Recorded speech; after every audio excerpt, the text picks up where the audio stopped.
We've just come back from a fishing trip and it was a really good day on the water. We caught several beautiful king salmon, and today I want to show you what to do with this amazing fish.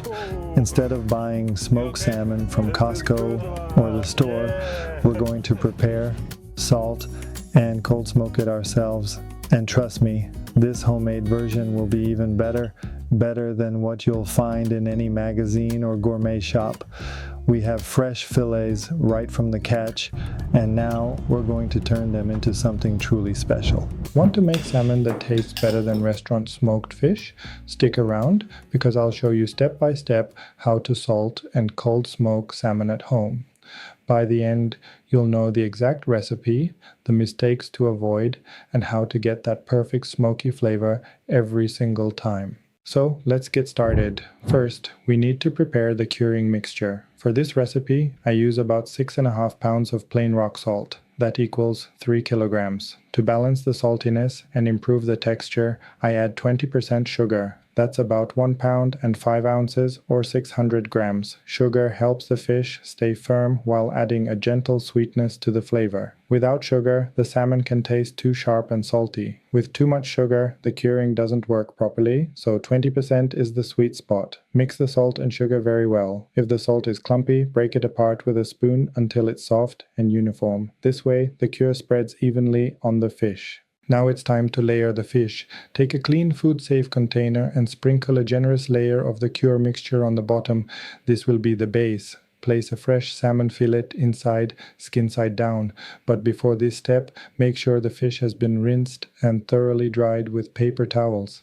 Any extra moisture on the surface will slow down the curing process. After placing the fillet, cover it completely with more cure. You want the fish to disappear under the salt and sugar mix. For bigger salmon, like king salmon, you can even cure the whole fish. Just make sure every part is covered from head to tail. Once you've layered everything, cover the container and place it in the fridge. The curing time depends on the thickness of your fillets. Thin fillets should cure for about 12 hours, while thicker fillets or a whole fish may need up to 24 hours. Don't worry about the fish being too salty. The salt draws out the moisture but doesn't soak back in, so the salmon won't be ruined. When the time is up, take the fish out of the cure. You'll notice it looks drier, firmer, and a little darker in color. That's exactly what we want. Now it's very important to rinse the fillets in cold water only. Warm water will soften the texture too much and can ruin the fish for cold smoking.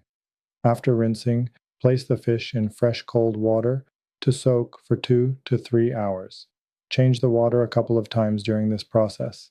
This step removes any extra salt and balances the flavor, making sure the fish isn't overly salty. Now comes the detail work. Run your fingers gently along the fillet, and you'll feel tiny pin bones hiding inside.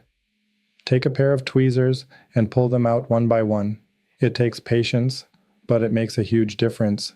A good smoked salmon fillet should be silky smooth when sliced. The process can take 10 minutes or more, but don't skip it. Next, we need to dry the fish. Pat the fillets with paper towels, then place them on a rack under a fan or in a cool, ventilated area. Let them dry for 2 to 3 hours. What we want is called a pellicle, a thin, slightly tacky layer that forms on the surface. This is what helps the smoke stick evenly to the fish. If you put wet fish into the smoker, it will taste bitter and unpleasant, so drying is one of the most important steps. While the fish dries, let's set up the smoker. First, clean out any ash or old residue. Wipe down the racks so they're ready for fresh fish. Inside the smoker, set up a tray with ice or very cold water. This helps keep the temperature low. Remember, cold smoking is different from hot smoking.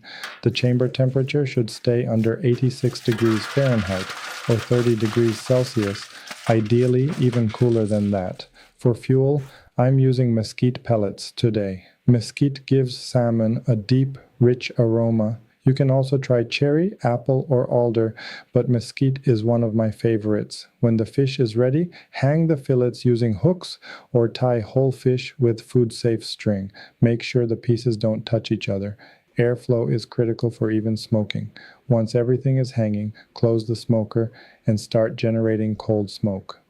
You want a steady flow of smoke, but no heat. In summer, make sure to use extra ice to help control the temperature. Now comes the fun part, the actual smoking.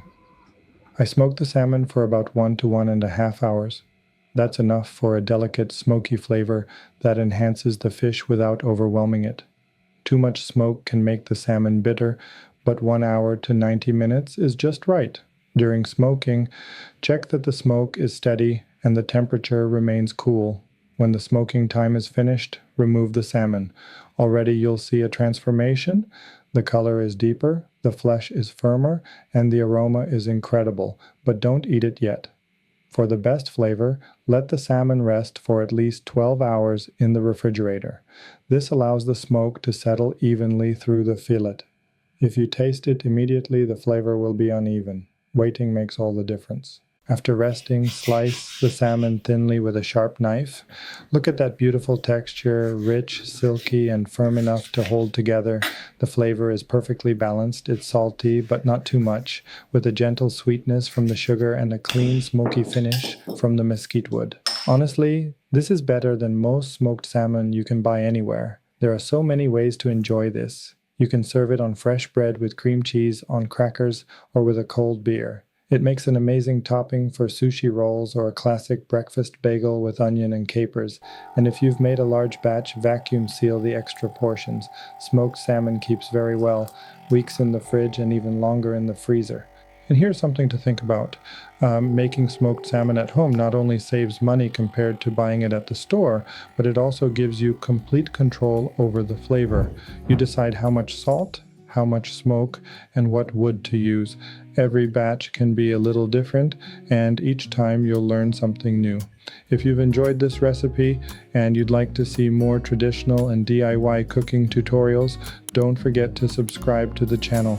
Hit that like button if this video inspired you to try smoking your own fish, and let me know in the comments.